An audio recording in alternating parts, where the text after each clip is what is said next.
Well, hey there. Welcome to the Paw Chronicles and More with Jim. Well, today I wanted to come out here and share something with you, and we're going to shoot another video. Last year, in October, I had shot a video, I believe it was called Scion Production, and the plans that I've had for what I was doing at the time. And right here, last year, if you remember right, I had cut down a pawpaw tree and talked about trying to create scion production utilizing root suckers. And as you can see all around me, I got a lot of root suckers. That's what you get when you cut down one of these majestic trees. One of the things that I talked about that I wanted to do whenever I did cut this down was, and that I talked about growth coming from the stump itself. And right now I am looking at the stump. It was cut at an angle to give water runoff. Didn't want to cut it flat because I didn't want water to set on it and rot the stump. Although I could have put something on top of it, like some sort of a tree wound, I don't know. But anyways, as you can see, coming right off the side of the stump, I have growth, root suckers, coming up in full force. Now, next year, we'll see how these do by the end of the growing season. All of these that are attached to this stump is going to be grafted. And all of these that are attached to this stump, not only are they going to be grafted, they're going to be grafted into one variety and one variety only to see what happens. And I think we're going to get quite a bit of growth out of this. Let's see, 1, 2, 3, 4, 5, 6. I see 6 shoots coming directly off of that stump. Well, the stump is right there. It's about that high off the ground, and out the side of the stump I have growth coming up. So the tree is continuing to try and live. I have one over there when I get done speaking with you. It did the same thing. I cut it back about 2 years ago, didn't do anything with it, and I probably still won't do anything with it, but I do utilize that tree to harvest root suckers to integrate on the property in different areas. And I've got a lot of root suckers growing around me. That's like this root sucker right here. I detached it last year from the stump, and then this year I grafted into it. That's a Wabash. And the one next to it that's inside that fence is a overlease. And right here is a small one that I grafted this year, and that one is an NC1. All of them are marked, and with the plastic tags, and they will be marked with a metal tag when they really spurt up there. I know what they are, and this way I keep track of what they are. When I say scion production, this is the area I'll come to along this driveway to collect scion to graft with in the near future.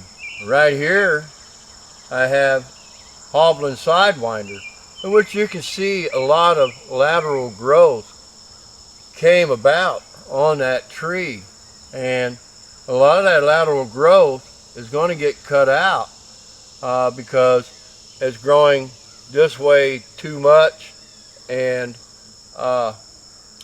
it's causing the tree to be heavy. I have it anchored. The storm came down through here and it laid it on the ground, didn't break it off, but it laid on the ground, and it's because it's so top heavy. So I anchored it, and come probably the end of February, beginning of March of next year, I'm going to collect scion wood off that. And man, there's a lot of scion wood there to be had. That is the plan.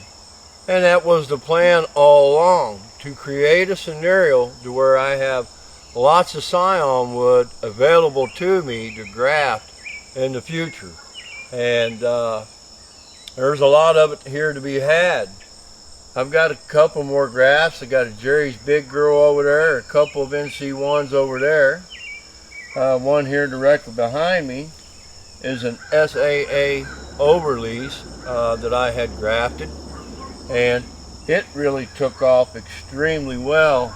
And further back behind me right here, some of the last grafts I did this year, beginning of July. Directly behind me I have a Benny's Favorite, and over from it a Shenandoah, and down further an overlease and another NC1. Down that way I have a number of different ones. I have Rigel, I have Canopus, I have Shenandoah, PPF 210. I have a number of different ones down there, and incidentally, I popped up last spring 3 of the root suckers from that mess down there and planted them down through here, and those are going to be grafted next year as well. This was the plan that I had talked about last year, and you can see it's coming to fruition. It's getting there, and we're going to have an opportunity to collect scion later on from known cultivars from, well, this setting right here would be considered a wild setting. I even have more pawpaws that are further down when I clean all this canopy up, that those two will end up being grafted with the idea of creating more scion wood of different varieties. But only time will tell, and this is just what I wanted to share with you. What I'm going to do is I'm going to get up and I'm going to turn the camera around so you can see what ended up happening with a stump that I had cut down, oh, it's been 2 years ago. Take that back, it was in 2020.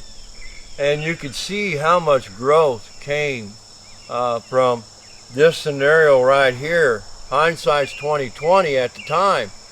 I wished I would have applied what I intend to apply here with that, because that right there would have been a ton of scion wood to collect from. But I won't be, because that's a wild pawpaw, and when I pan the camera around you'll get an idea of just how big that really is. Hold on just a sec. Oh, getting old.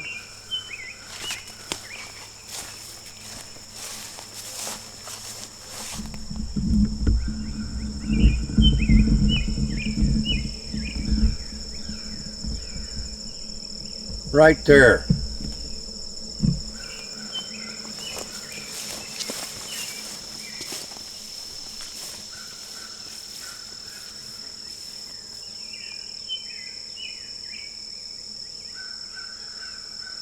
I'm still standing a good 8 foot from it, and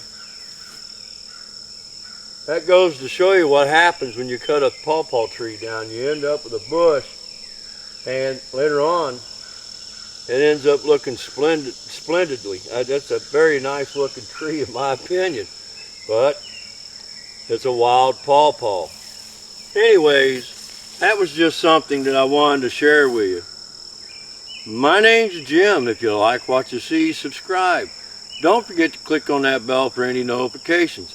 Any comments or questions that you may have, I welcome. You all have a God bless day.